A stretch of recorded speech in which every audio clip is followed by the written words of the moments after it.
ఆదికాండం 3వ అధ్యాయంలో 6 నుండి 10 వచనముల మధ్య జరిగిన సన్నివేశాలలో కఠినమైన బోధను కాదని వినసొంపుగా ఉన్న బోధ దగ్గరికి వెళ్ళిన కారణంగా వస్త్రపోయింది. సత్యబోధ అబద్ధ బోధ అనండి. దీనికి పెద్ద విశేషమైన పరిజ్ఞానం ఈ వేదిక మీద ఉన్న పెద్దలకు ఉన్నంత అవగాహన జ్ఞానం అక్కర్లా. సింపుల్ చెప్పేస్తాను అమాయకంగా. దినమున చచ్చిపోతావు, సత్యబోధ ఈ చావనే చావరు, అబద్ధ బాధ అయిపోయింది కోటం. ఎట్టుంది? 2 సత్యబోధ అత్యంత దుర్మార్గంగా, కిరాతకంగా, విపరీతంగా, టూ మచ్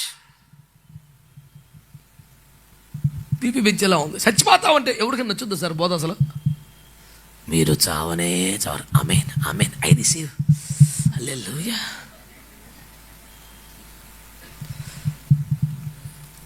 ప్రమాదమును కప్పిపెట్టి, శుద్ధీకరణ తప్పుపెట్టి, జాగ్రత్తలు కప్పిపెట్టి అంతా బానే ఉంది. All good, all is well, it's all right, it's okay. పనికి మళ్ళ బోధలవి.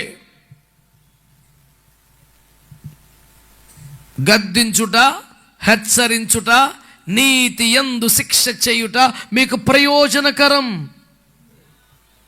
దేవుని వాక్యమును ఏదో సిరపు తాగించిన, మూతల పోసి తాగించిన కాదు. వాక్యం అనే నీళ్ళతో స్నానం చెప్పి కడిగి బారేసి రక్తం ఏం చేయం మాట్లాడరేమండి. హల్లెలూయా. కడిగేటప్పుడు సర్వీసింగ్ సెంటర్ దాకా వెళ్ళటం కారణం ఏంటంటే మన దగ్గర నీళ్ళునే, మనకు కూడా పైపు ఉంది కానీ ఆ ఫోర్స్ ఉండదు, అందుకే ఆ దగ్గరికి వెళ్ళేది. మాట్లాడండి మీరు. దానికి సపరేట్ యంత్రం వాడతాడు, పట్టుకుంటే 4 రోజుల కింద ఎండిపోయిన మట్టి కూడా రాలిపోతే పిల్లలు వేసి రక్తం వేయించి. ఇప్పుడు మీరు చాలా వ్యూహాత్మక మౌనం పాటిస్తున్నారు, అర్థమైంది మాకు. ఏం లేదండి, నీళ్ళు కొట్టేయండి, 500 ఇచ్చేసామండి. మనసు బాధపడిపోతా, 500 మటన్ తెచ్చుకున్న బాగుండేది, ఆడికి ఇచ్చేసాం అని మటన్ షాప్ దాటుకుంటా వచ్చేస్తావు. కానీ ఆడి దగ్గరికి వెళ్ళటం మానం, ఎందుకన్నా ఫోర్స్ మన దగ్గర ఉండక. నేను చెప్పే సందేశం ఏంటంటే వాక్యం ఓరక వాగ్దానాలు, ఆశీర్వాదాలు, వాగ్దానాలు, ఆశీర్వాదాలు, వాగ్దానాలు, ఆశీర్వాదాలు. ఏమండి డాక్టర్ గారు ఉన్నారు, ఎక్కువ నేను మాట్లాడకూడదు, జాగ్రత్త పడిపోతున్నాను. కానీ యాంటీబయోటిక్ లాంటివి ఏమి లేకుండా ఉత్తిగా విటమిన్ల బిల్లలు ఇచ్చి చంపేది ఎలాగండి? జబ్బు లోపలట కట్టొద్దు.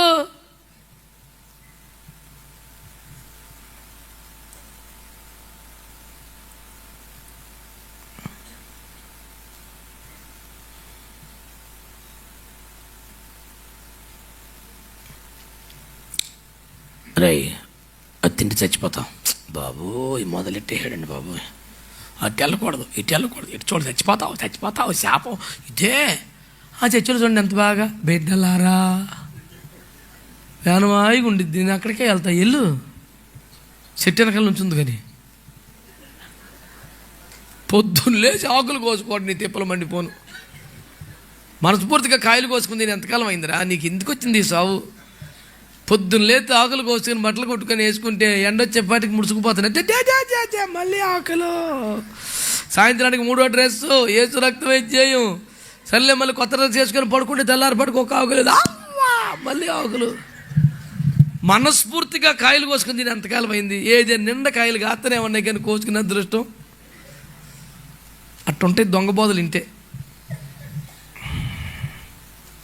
అట్టనే చెప్తారు పాస్టర్లు, ఏం లేదు, ఏం కాదులే ఇంకేం కావాలా? అన్న వస్త్రాలకు వెళ్తే అది తెలుసుగా నాతో చెప్పించాలని తప్ప మీరు అసలు మామూలు ఎంత తెలివైన వాళ్ళు అంటే. మరి కన్వీనర్లందరూ మేధావులే కనుక సభకు అమాయకులు ఎవరు వస్తారు? దేవునికి స్తోత్రం చెప్పండి. హల్లెలూయా. భక్తులారా, దేవుని బిడ్డలారా, అబద్ధ బోధలతో చాలా జాగ్రత్తగా ఉండాలి. వినేవారికి సౌకర్యంగా ఉండాలని హాయిగా. ఎంత ఘోర పాపివైనా ఇప్పుడే యేసు రక్తం ఎక్కడ చూడుతుంది,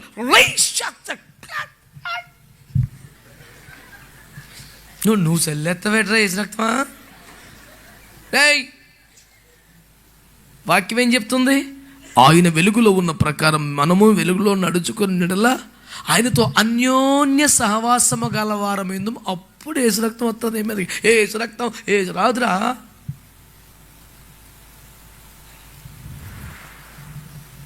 ఒక్కరు నామని అన్నారా ఎందుకంటారు? ఎందుకంటే అలవాటు అయిపోయింది కూటం. అలాగా 100 రూపాయలు ఏసు రక్తం దొరుకుతుంది సార్. ఎంత సవకండి.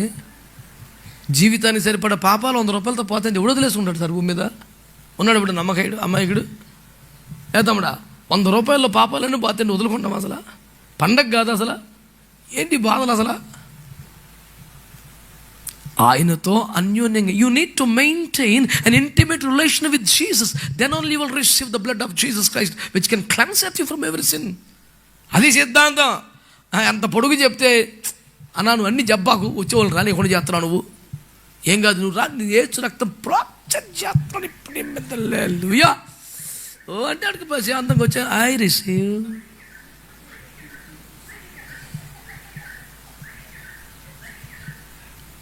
పదికిమాల స్నేహాలు మాని యేసు ప్రభుతో కొంచెం ఇంటిమేట్ రిలేషన్ మెయింటైన్ చేయాలి అని చెప్తున్నావు. ఉత్తినే వచ్చేది యేసు రక్తం. నువ్వు ఎందుకు తిప్పలు పడుతున్నావు? మంచి వాళ్ళందరూ రామేనా అనండి. ఎందుకు మీరు నచ్చలేదా? అదే కరెక్ట్ అంటావు. ఆ కూటమే రేపు రాబాకైతే మరి ఇంకెందుకు?